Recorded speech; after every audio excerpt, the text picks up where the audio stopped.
বাংলার আধুনিক স্থপতি, চিকিৎসক, প্রাক্তন মুখ্যমন্ত্রী ও ভারতরত্ন ডক্টর বিধানচন্দ্র রায়ের জন্ম ও মৃত্যুদিনকে ঘিরে মঙ্গলবার নানা কর্মসূচিতে স্মৃতিচারণা করল জলপাইগুড়ি জেলা কংগ্রেস ও শহর ব্লক কংগ্রেস কমিটি।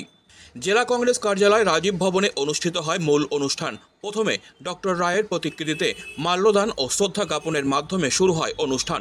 এরপর একাধিক সমাজমুখী কর্মসূচির আয়োজন করে কংগ্রেস নেতৃত্ব। মাধ্যমিক ও উচ্চ মাধ্যমিক পরীক্ষায় সফল কৃতী পড়ুয়াদের হাতে সম্মাননা ও উপহার তুলে দেওয়া হয় এদিন। তাদের ভবিষ্যতের সাফল্য কামনায় কংগ্রেস নেতারা তাদের পাশে থাকার আশ্বাস দেন। শহরের বিশিষ্ট চিকিৎসকদের পাশাপাশি দলের একাধিক প্রবীণ কর্মীকে সম্মাননা জানানো হয় ডক্টর রায়ের সেবামূলক ভাবনার প্রতি শ্রদ্ধা জানিয়ে। জেলা কংগ্রেস সভাপতি পিনাকি সেনগুপ্ত জানান, ডক্টর বিধানচন্দ্র রায়ের পরিকল্পনা ও দর্শন আজও সমান প্রাসঙ্গিক। তার দেখানো পথে বাংলা চলুক, নতুন প্রজন্ম সেই ভাবনায় অনুপ্রাণিত হোক, এই সংকল্প আমাদের। 1 জুলাই ডাক্তার বিধানচন্দ্র রায়ের জন্ম এবং মৃত্যু দিবস আমরা জলপাইগুড়ি জেলা কংগ্রেস কার্যালয়ে পালন করছি যথাযথ মর্যাদার সঙ্গে।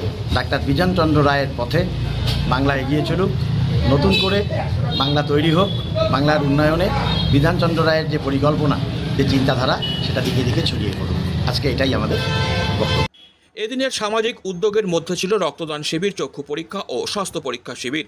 এই সব কার্যক্রমে সাধারণ মানুষের অংশগ্রহণ ছিল চোখে পড়ার মতো। শেষে আয়োজিত হয় একটি মনোজ্ঞ সাংস্কৃতিক অনুষ্ঠান। জলপাইগুড়ি জেলা কংগ্রেসের এই অনুষ্ঠানে কেবল রাজনীতির আবহ নয়, উঠে এলো বাংলার গৌরব গাথা ও জনসেবার সত্যিকারের বার্তা। নতুন প্রজন্মের কাছে ডক্টর বিধানচন্দ্র রায় হয়ে উঠলেন এক অনুপ্রেরণার নাম।